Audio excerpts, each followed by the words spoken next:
ఆరోగ్య పరిస్థితిని తెలుసుకున్న ఆయన ప్రభుత్వం మీద ఆగ్రహం వ్యక్తం చేశారు. నకిలీ ఇళ్ల పట్టాల వ్యవహారం టీడీపీ హయాంలో జరిగిందని, అప్పటి నాయకులు కూడా ఈ వ్యవహారంలో ఉన్నారని చెప్పారు. వంశీ ఇప్పుడు వైసీపీలో ఉండటం వల్ల టీడీపీ కక్షపూరితంగా వ్యవహరిస్తుందని పేర్ని నాని ఆరోపించారు.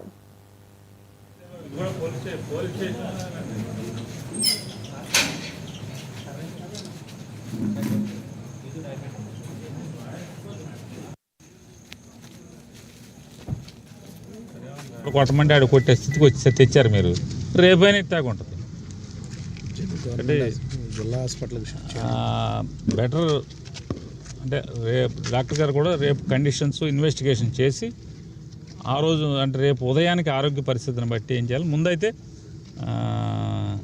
ఇబ్బందికర పరిస్థితి నుంచి నిలబెట్టామని చెప్పి డాక్టర్ గారు చెప్పారు.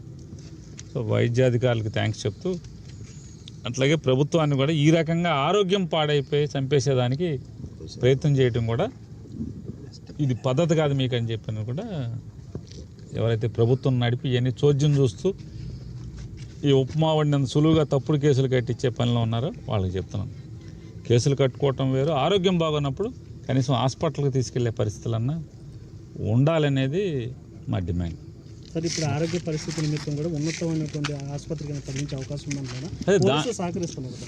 పోలీస్కి ఏం సంబంధం ఉంటుంది ఇందులో? పోలీసు ఏమో తీసుకొచ్చారు, పోలీస్ స్టేషన్లో వాంతి అయి పడిపోగానే తీసుకొచ్చారు కదా. కాబట్టి పోలీసుని మనం ఇప్పుడేం తప్పుపడతాం, కంకిపాడు పోలీసులని తీసుకొచ్చి ఇక్కడ హాస్పిటల్కి తీసుకొచ్చారు. ఇక్కడ ఎవరో ఆయన రాజేష్ అని ఎవరు ఆయన పోస్ట్ గ్రాడ్యుయేషన్ చేస్తున్నటువంటి డాక్టర్ ఉన్నారు. ఆయన ఇమీడియట్గా చెప్తున్నట్టు రెస్పాండ్ అయ్యాను సార్, నేను ఆక్సిజన్ సఫిషియెంట్గా పెట్టాను, బాగానే తీసుకుంటున్నారు ఆయన. సో పారామీటర్స్ అన్నీ కూడా మెల్లగా స్టేబుల్ అవుతున్నాయి, సెలైన్ పెట్టాను, దానికి కావాల్సిన మందులన్నీ కూడా పెట్టాను అని చెప్తున్నాడు. పడిన తర్వాత ఇప్పుడు కొద్దిగా మెల్లగా ఇంప్రూవ్ అవుతుంది. మళ్ళీ చూస్తానండి. నేనైతే నాకు ఈ కేసులు ఈ కక్షలు మాకెందుకు ఉంటాయి సార్, మాకేం అవసరం. నేనైతే వంశీ గారిని శుభ్రం చేయటాకే ప్రయత్నం చేస్తున్నాను, నా శాయశక్తుల ప్రయత్నం చేస్తున్నాను. ప్రస్తుతానికి స్టేబుల్గా ఉన్నాడని చెప్తున్నాను.